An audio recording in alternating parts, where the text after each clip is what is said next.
प्यारे बच्चों, कल यानी कि 6 नवंबर 2021 को सीबीएसई ने एक सर्कुलर भेजा है सभी स्कूलों के प्रिंसिपल्स को, जिसमें उन्होंने सब्जेक्ट लिखा है demystifying OMR to be used in term 1 examination. ये ऐसा लगता है ओएमआर सीट ना हो गया, इतनी बड़ी मिस्ट्री हो गई। कल भी मैंने एक वीडियो डाला था और इसमें कुछ इंफॉर्मेशन और भी जुड़ गई हैं जो बच्चों के लिए भी समझना बहुत जरूरी है और टीचर्स के लिए भी समझना बहुत जरूरी है, क्योंकि इस तरह के सिस्टम में पहली बार एग्जाम हो रहा है और समय भी सिर्फ बच्चों को 1.5 घंटे का मिलेगा। तो यदि वो ओएमआर सीट में ही उलझे हुए रह जाएंगे तब फिर उनको अपने आंसर्स लिखने में बड़ी समस्या होगी। इसलिए ओएमआर सीट क्या होगा, कैसा होगा, कौन से इंफॉर्मेशन उसके अंदर होंगे और कहां पर में कौन से इंफॉर्मेशन देना है, ये सारा चीज इस सर्कुलर के माध्यम से हमें समझने की जरूरत है, ताकि जब हम एग्जामिनेशन रूम में जाएंगे तो हमें ये ओएमआर सीट पहले से जाना पहचाना लगेगा। इसलिए सीधे चलते हैं और शुरू करते हैं कि जो ओएमआर सीट आपको टर्म 1 के एग्जाम में मिलेगी उसमें क्या क्या इंफॉर्मेशन होगा। तो देखिए, सबसे पहली बात तो ये कही गई है, पॉइंट नंबर 2 देखिए, बहुत इंपॉर्टेंट है कि details of the candidates will be pre filled in the OMR sheet. यानी कि ओएमआर सीट में बच्चों को अपनी जानकारी, अपना पर्टिकुलर भरने की जरूरत नहीं है। हर बच्चे के बारे में उनका जो पर्टिकुलर है वो पहले से ही ओएमआर सीट में छप करके आएगा, वो बच्चों को भरने की जरूरत नहीं है। ये मैं आपको लास्ट में दिखा भी दूंगा, एक जो इन्होंने सैंपल ओएमआर सीट भेजी है। अब यहां समझ लीजिए कि आपको कौन सी चीजें करनी है और कौन सी चीजें नहीं करनी है। तो सबसे पहली बात तो ये कि कैंडिडेट का जो पर्टिकुलर है वो ओएमआर सीट पर पहले से छुपा हुआ आएगा। और कैंडिडेट को करना क्या है, तो candidate has to write a question paper code. Question paper code कहां लिखना है? In the upper right corner in the space provided for the same. OMR sheet के दाहिने भाग में ऊपर की तरफ क्वेश्चन पेपर कोड लिखने का एक जगह दिया गया है और आपको जो क्वेश्चन पेपर बुकलेट मिलेगा उसके ऊपर जो कोड छपा होगा वही आपको अपने ओएमआर सीट के ऊपर भी लिखने की जरूरत है। तो ये दो बातें समझ में आ गई हमारे कि हमारा जो पर्टिकुलर है वो पहले छपा हुआ होगा, उसके ऊपर प्रिंटेड आएगा। दूसरी बात कि क्वेश्चन बुकलेट जो हमें मिलेगा उसके ऊपर जो कोड लिखा होगा ये ओएमआर सीट के राइट हैंड कॉर्नर में दाहिने साइड में ऊपर की तरफ एक जगह दी गई है, वहां भरना है। साथ ही ओएमआर सीट के ऊपर एक जगह दी गई है खाली, जहां पर में सभी बच्चों को यह लिखना है कि I confirm that all the particulars given above are correct and sign in the running hand. ये दो चीजें हैं। देखिए, एक तो खाली स्थान दिया हुआ है जहां आपको अपनी हैंडराइटिंग में लिखना है कि I confirm that all the particulars given above are correct. जो प्रिंटेड आपके पर्टिकुलर्स छपे हैं वो सभी सही हैं। इस बाबत आपको एक कंफर्मेशन देनी है। ये पूरा सेंटेंस लिख करके, ये पूरा सेंटेंस आपको लिखने की जरूरत पड़ेगी यहां से यहां तक खाली स्थान में। और उसके नीचे एक साइन करने की जगह है जिसमें रनिंग हैंड में आपको साइन करने की जरूरत है। तो कोई भी बच्चा कैपिटल लेटर में अपना नाम ना लिखे, रनिंग हैंड में आपको सिग्नेचर करने की जरूरत है, ये ध्यान रखें। पॉइंट नंबर 5 कहता है कि ब्लू और black ball point pen is to be used for filling desired information. Use of pencil is strictly prohibited. आप पेंसिल ना ही ले जाए तो अच्छा है। एग्जाम रूम में पेंसिल रबर ले जाने की कोई जरूरत नहीं है। ब्लू या ब्लैक बॉल पॉइंट पेन ले जाएं, जेल पेन मत ले जाएं, पायलट पेन मत ले जाएं। सिर्फ बॉल पॉइंट पेन जो ब्लू कलर की हो या ब्लैक कलर की हो वही ले जाएं, क्योंकि ओएमआर सीट में सारी इंफॉर्मेशन उत्तर सहित आपको सिर्फ ब्लू या ब्लैक बॉल पॉइंट पेन में ही भरना है, किसी दूसरे पेंसिल से या किसी दूसरे कलर से नहीं भरना है। यदि किसी बच्चे ने पेंसिल से इंफॉर्मेशन भर दी तो उसको अनफेयर मीन्स माना जाएगा। तो इस तरह के गड़बड़ी से बच्चे जरूर बचें। अब देखिए यहां पर मैं फीचर्स बता रहा है, features of OMR sheet. Features क्या क्या है ओएमआर सीट की? सबसे पहली बात तो ये कह रहा है कि आपको 60 क्वेश्चन का आंसर देने के लिए स्पेस वहां दिया गया है, और candidate will use maximum circles as per total questions given in the question paper for giving response. This should be only in serial. कहने का मतलब यह है कि किसी पेपर में 60 क्वेश्चन होगा तो मैक्सिमम 60 क्वेश्चन, किसी में 50 है या 45 है तो सिर्फ 45 क्वेश्चन, क्योंकि दूसरे वाले पॉइंट में इसको बहुत क्लैरिटी के साथ बताया गया है कि answers given after maximum question number will not be evaluated. बच्चे इसको मार्क करें। Meaning thereby, if there are 45 questions in some question paper and the candidate is changing question number 46 in OMR and writing this question as 45, then giving the answer, it will not be evaluated. कहने का मतलब है कि question number 45 तक, 1 से 45 तक question पूछा गया है क्वेश्चन पेपर में। अब बच्चा क्या करता है कि क्वेश्चन पेपर में 46 नंबर का क्वेश्चन तो है ही नहीं, लेकिन ओएमआर में तो 60 नंबर तक, 60 क्वेश्चन तक स्पेस दिया हुआ है, तो 46 को काट करके 45 कर देता है और वहां पर में सर्किल कर देता है, अपने आंसर लिख देता है। तो ये गलत होगा। आपको अगर 45 ही क्वेश्चन है तो शुरू के 45 क्वेश्चन ही आपको टच करने, क्योंकि 46वां क्वेश्चन तो है ही नहीं। ये ध्यान देने की जरूरत होगी आपको। और पॉइंट नंबर 3 देखिए, ये कहता है कि for giving a response 4 circles A, B, C, D are given in front of each question in a row. Candidates, once confident about the correctness of reply, should darken the circle with a pen. पहले सुनिश्चित कर लीजिए कि आपका answer क्या है, उसके बाद अपने पेन से जो ब्लैक होगा या ब्लू होगा सर्किल को डार्क कर दीजिए। और पॉइंट नंबर 4 कहता है कि after 4 circles are over, a box is given in the same रो।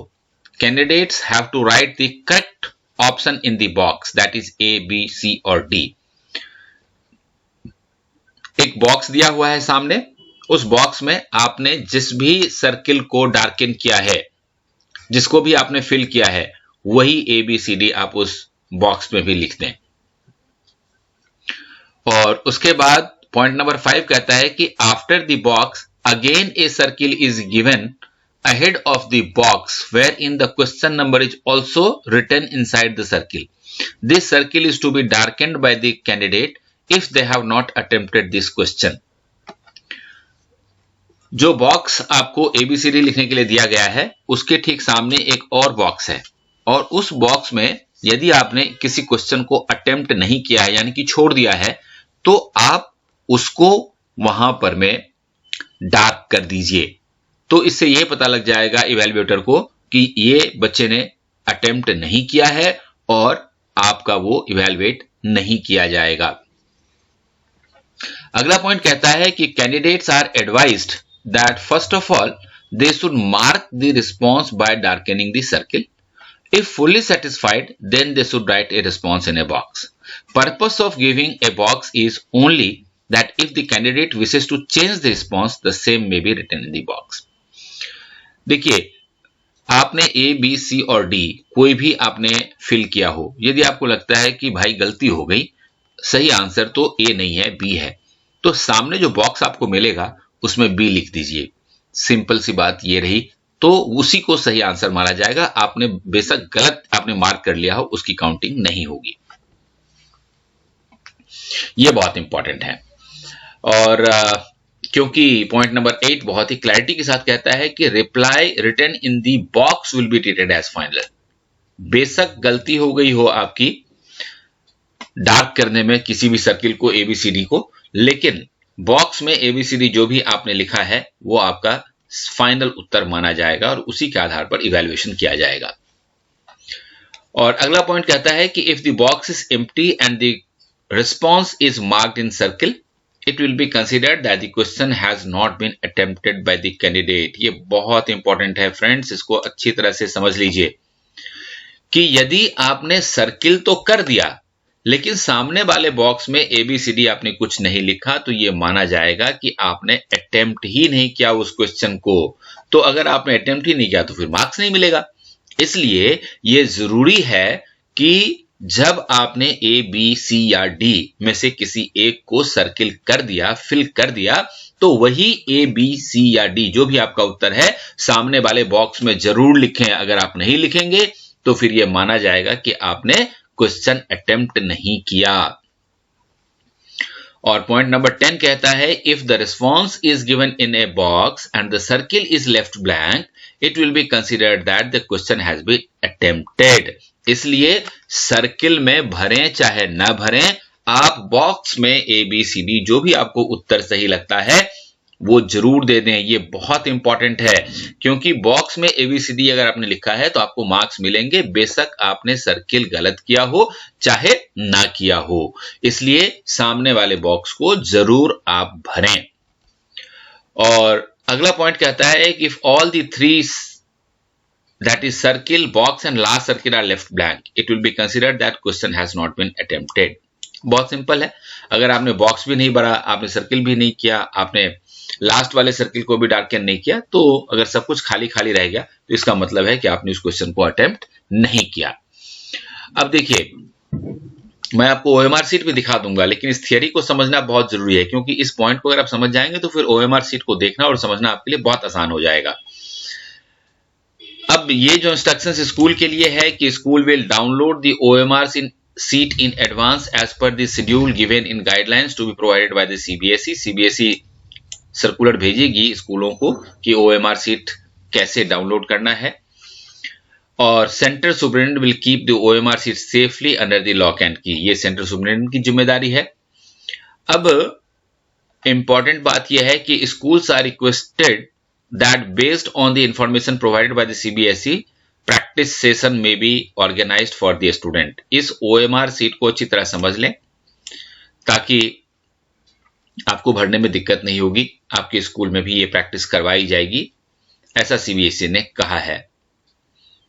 और अब देख लेते हैं उस OMR sheet को। ये देखिए, ये है OMR sheet और ये वाला कॉलम जो है मैंने आपको बताया था, ये आपका रोल नंबर, ये जो अंकों में और शब्दों में है ये दोनों, इसके बाद परीक्षा का दिन और तिथि ये वाला कॉलम, उसके बाद सेंटर नंबर एंड नेम, उसके बाद विषय का कोड और नाम, विद्यार्थी का नाम, उसके पिताजी का नाम और जिस विद्यालय में वो पढ़ता है। ये जो सारी सूचना है ये वहां से फिल होकर के आएगी, ये विद्यार्थी को नहीं भरना है यहां से लेकर के यहां तक। तो फिर भरना क्या है, मैंने आपको बताया था कि ये देखिए यहां पर प्रश्न पत्र के ऊपर लिखे कोड को दर्शाएं। Write code number written on the question paper. आपके क्वेश्चन पेपर के ऊपर कोड लिखा हुआ होगा, ये कोड इन सारे ब्लैंक में भरना है। ये राइट साइड में मैंने आपको बताया टॉप में रहेगा ये ब्लैंक रहेगा। आपको जो क्वेश्चन पेपर मिलेगा उसका जो नंबर होगा वो आपको इन बॉक्सेस में यहां से लेकर के यहां तक भरना है। अब देखिए ये यहां पर में some examples of wrong correct way of marking बताया गया है कि ये दो सर्किल अगर आप भर देंगे तो गलत हो जाएगा। आपने दो सर्किल भरा, किसी को राइट बता दिया, किसी को ढंग से नहीं भरा, आधा छोड़ दिया, किसी में आपने भर करके उसको क्रॉस कर दिया, ये सारा गलत है। या फिर आधा भरा तो ये भी गलत है। करेक्ट मेथड ये वाला है कि आपको जो भी लगता है कि ये आंसर सही है उसको पूरी तरह से भर दीजिए, तो ये सही तरीका है, इसको आप समझ लें।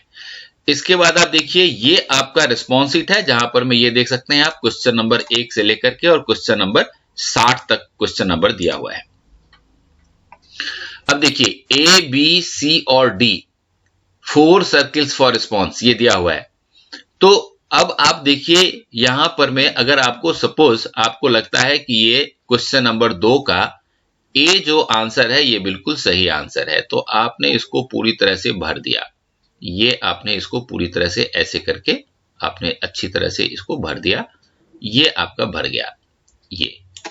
लेकिन इसी से आपकी ड्यूटी खत्म नहीं होती, अब आपको यहां आना पड़ेगा और ये जो बॉक्स है फॉर राइटिंग रिस्पॉन्स, यहां आपको लिखना पड़ेगा कि देखो भाई मेरा उत्तर जो है ना ये ए है, तो ए आपको लिखना पड़ेगा, तब आपको मार्क्स मिलेंगे। दूसरी बात यह है कि मान लीजिए कि आपने यहां सर्किल कर दिया, लेकिन आपको लगता है कि नहीं ये गलत हो गया यार। फिर फॉर एग्जांपल मान लीजिए कि क्वेश्चन पेपर में 4 नंबर का जो क्वेश्चन है, आपको लगता है, पहले आपको लगा कि ये बी सही है, तो आपने क्या किया कि आपने बी को डार्क कर दिया। लेकिन फिर तो इस हिसाब से अगर ये उत्तर सही है तो आपको यहां बी लिखना चाहिए, लेकिन बाद में लगा कि नहीं ये गलत हो गया, सही उत्तर तो सी है। तो सही उत्तर अगर सी है तो यहां पर मैं आप सी लिख दीजिए, तो आपका ये सही उत्तर माना जाएगा, बेशक आपने सर्किल गलत किया है। अब मान लीजिए कि कोई क्वेश्चन आपने छोड़ दिया, से फॉर एग्जांपल कि आप इस तरफ आ जाइए, आपने देखा कि भाई ये जो 35 नंबर का क्वेश्चन है, ये वाला सपोज ये 50 नंबर का क्वेश्चन है, चलिए ये वाला क्वेश्चन आपको करना है, ये छोड़ना है, मुझे करना नहीं है, ये ब्लैंक छोड़ना है। तो आपको क्या करना चाहिए, ये जो हैश के नीचे ये दिया हुआ है 50 नंबर लिखा हुआ है, इसको आप यहां पर में सर्किल कर दीजिए। मैं लाल पेन यूज कर रहा हूं, लेकिन आप लोगों को ब्लैक पेन यूज करना है या ब्लू पेन यूज करना है, ये याद रखिएगा, ठीक है। तो ये वाला सर्किल आपने डार्क कर दिया, तो इसका मतलब ये हुआ कि ये आपने छोड़ दिया, तो इवैल्यूएटर इसको समझ जाएगा। यही बात कह रहा है यहां पर में कि darken circle if question is not attempted. ये क्वेश्चन आपने अटेम्प्ट नहीं किया 50 नंबर, आपने इसको सर्किल कर दिया, ठीक है। तो इस तरीके से ये आपको ओएमआर सीट भरना है, जिसमें कि आपको ये क्वेश्चन नंबर यहां लिखा हुआ है, यहां रिस्पॉन्स एबीसीडी लिखा हुआ है, इस बॉक्स में आपको आंसर लिखना है। और अगर आपने darken the circle if not attempted, अगर आपने आंसर अटेम्प्ट नहीं किया तो यहां पर इसको डार्क कर दीजिए। अब देखिए, ये मैं आपको बता रहा था कि यहां पर मैं I confirm that all particulars given are correct. ये वाली जो लाइन है, ये आपको अपने हाथ से लिखना पड़ेगा, ये नहीं कि यहां पर मैं ये ऑलरेडी पहले से टाइप किया हुआ है तो मुझे लिखने की जरूरत नहीं है। Please right above statement in your own hand, आपको यहां पर में अपने हाथ से लिखना पड़ेगा ये कि I confirm that all the particulars are given correct. और उसके बाद यहां आपको रनिंग हैंड में साइन करने की जरूरत पड़ेगी। यहां आपको जो भी आपका सिग्नेचर है वो आपको सिग्नेचर करना है, यहां पे कैपिटल लेटर में नाम ना लिखें यहां पे। और उसके बाद का जो कॉलम है वो टीचर्स के लिए है, to total correct answer to be filled by the evaluator, कि अगर मान लीजिए कि 50 क्वेश्चन बच्चे ने आंसर किया है तो उसमें कितने सही हैं वो यहां लिखा जाना है। और total correct answer to be filled by the coordinator, ये कोऑर्डिनेटर का काम है कि अगर इसमें और इसमें कोई फर्क है तो लिखेंगे, नहीं अगर सेम है तो सेम है। अगर मान लीजिए कि यहां पर में बच्चे ने 50 में 45 क्वेश्चन सही किया है और कोऑर्डिनेटर ने भी देखा कि नहीं सही है, तो फिर वो भी यहां पर में 45 ही लिखेगा। और इसके बाद यहां पर में इन्विजिलेटर का साइन होगा, यहां पर में इवैल्यूएटर का साइन होगा, यहां पर में कोऑर्डिनेटर का साइन होगा, और फाइनली यहां पर में ऑब्जर्वर का साइन होगा, क्योंकि हर स्कूल में एक ऑब्जर्वर नियुक्त किया जाएगा। तो इस तरह से आपको अपना ओएमआर सीट भरना है। तो इस ओएमआर सीट को बहुत अच्छी तरह से देख लीजिए और किस तरह से आपको इसको भरना है ये समझ लीजिए, ताकि आप बड़ी पूरे कॉन्फिडेंस के साथ अपने एग्जाम रूम में जा पाएंगे और अपने एग्जाम अच्छे से दे पाएंगे। All the best.